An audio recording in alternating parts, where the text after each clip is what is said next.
Welcome दोस्तों, welcome to my legal channel. आज हम बात करेंगे कि अवैध निर्माण अगर आपके पड़ोस में हो रहा है तो उसको कैसे रोका जाए। अवैध निर्माण जो होता है दो प्रकार का होता है। एक ऐसा निर्माण जिसमें प्लान पास या जो परमिशंस जो रिक्वायर्ड होती है वो ली नहीं गई होती है, ऐसे निर्माण को हम बोलेंगे अनऑथोराइज्ड निर्माण या अनऑथोराइज्ड कंस्ट्रक्शन। दूसरा होता है कि जो रूल्स रेगुलेशंस के खिलाफ ही बन रहा है, मतलब जिसका प्लान पास हो ही नहीं सकता और उस तरह से कोई निर्माण या कंस्ट्रक्शन हो रहा है तो इसको हम कहेंगे इलीगल कंस्ट्रक्शन। तो ये दोनों जो अवैध निर्माण या इलीगल कंस्ट्रक्शन, अनऑथोराइज्ड कंस्ट्रक्शन आपके अड़ोस पड़ोस में हो रहा है तो इसके रोकने के लिए हमारे पास सिविल प्रोसीजर कोड और क्रिमिनल प्रोसीजर कोड में रिलीफ अवेलेबल है। तो आज हम देखेंगे कि हमारे पास क्या क्या रिलीफ अवेलेबल है। तो दोस्तों, अगर हम सिविल प्रोसीजर कोड की बात करें तो सिविल प्रोसीजर कोड के अंदर स्पेसिफिक रिलीफ एक्ट सेक्शन 38 में प्रोविजन दिया गया है, जहां पे अगर आप अपनी जो मिल्कत है या प्रॉपर्टी अगर आप उसको यूज़ कर रहे हो और उस यूज़ में कोई अवरोध खड़ा कर रहा है तो आप उसके अगेंस्ट रिलीफ मांग सकते हैं। जैसे अड़ोस पड़ोस में कोई ऐसा कुछ कंस्ट्रक्शन कर रहा है अनऑथोराइज या इलीगल, तो आप उसका रिलीफ मांग सकते हैं। और जब भी आप ये दावा फाइल करें तब ये ध्यान रखिए कि ऑर्डर 39 रूल 1 और 2 सीपीसी के अंतर्गत आप इंजंक्शन यानी कि स्टे जरूर मांगे, क्योंकि सिविल दावा जो है वो सालों चलेगा, लेकिन इमीडिएट इंजंक्शन आपको मांगना चाहिए ताकि अगर कोर्ट को सही लगता है और आपको इंजंक्शन देते हैं तो इंजंक्शन आप दिखा के वहीं वो बांधकाम जो है या वो कंस्ट्रक्शन है उनको रोक सकते हैं। तो सिविल प्रोसीजर कोड के अंतर्गत अगर आप दावा फाइल करते हैं तो आप ये ज़रूर ध्यान रखिएगा कि इंजंक्शन आप इमीडिएटली ले पाए ताकि आप उसको रोक सके। लेकिन दोस्तों, सिविल प्रोसीजर की रिलीफ मांगने से भी पहले मैं आपको एडवाइस करूंगा कि आप कंसर्न अथॉरिटीज़ को पहले आप कंप्लेंट कीजिए। ये कंसर्न अथॉरिटीज़ हो सकती है अर्बन डेवलपमेंट अथॉरिटीज़, म्यूनसिपालिटी या जिसके अंतर्गत आपका एरिया आता हो वो।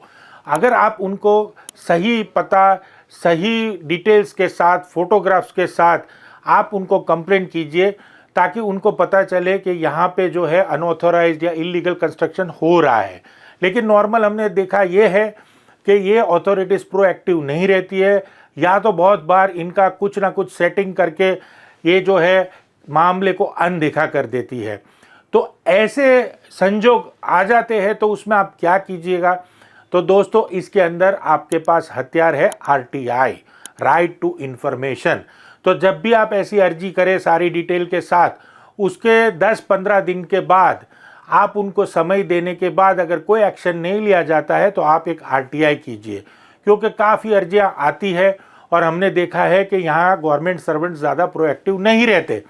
तो अगर RTI आप करेंगे तो उसका जवाब देने का उन पर प्रेशर रहेगा और उनको दिखाना पड़ेगा कि उन्होंने क्या कार्रवाई की है, इसलिए कुछ एक्शन ले सकते हैं वो और आपका मामला वहीं के वहीं जल्दी सुलझ जाए।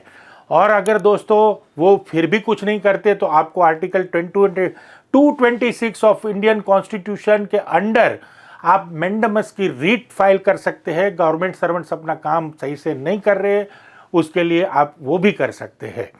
तो ये हुए दोस्तों CPC और उससे पहले अथॉरिटीज़ को कंप्लेंट करने की बात। लेकिन अब हम जाते हैं क्रिमिनल साइड पे।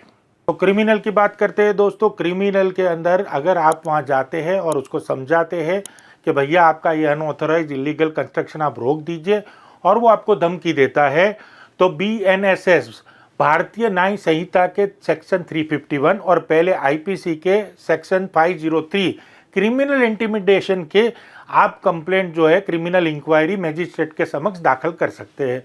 तो ये कंप्लेंट भी आप कर सकते हैं क्रिमिनल अगर उनके जो रोकने के लिए। उसके अलावा दोस्तों, अब ये मैं आपको समराइज़ करता हूँ।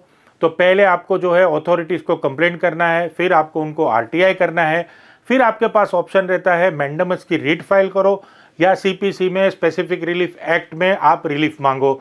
ध्यान रखिएगा, आप दो कोर्टों में एक ही दावा नहीं कर सकते हो, या तो आप मैंडेमस की करोगे रीट या तो आप जो है स्पेसिफिक रिलीफ में सिविल दावा करोगे। हाँ, और क्रिमिनल इंक्वायरी आप कर सकते हो सिविल के साथ, वो आप क्रिमिनल जो है वो कंप्लेंट भी कर सकते हो। और दोस्तों, ये सारा चीज़ें जो करने के बाद आपका जो पड़ोसी है वो तुरंत ही आपका इलीगल या अनऑथोराइज कंस्ट्रक्शन या तो बंद कर देगा या तो उसको काफ़ी परेशानी होगी ये सब कैरी ऑन करने में। और दोस्तों, ऐसी अगर आपको ज़्यादा जानकारी चाहिए और आपको इसमें ज़्यादा एडवाइस और जजमेंट्स चाहिए तो बने रहिए हमारी चैनल के साथ और नीचे दिए गए हुए लिंक के साथ जुड़िए हमारे साथ।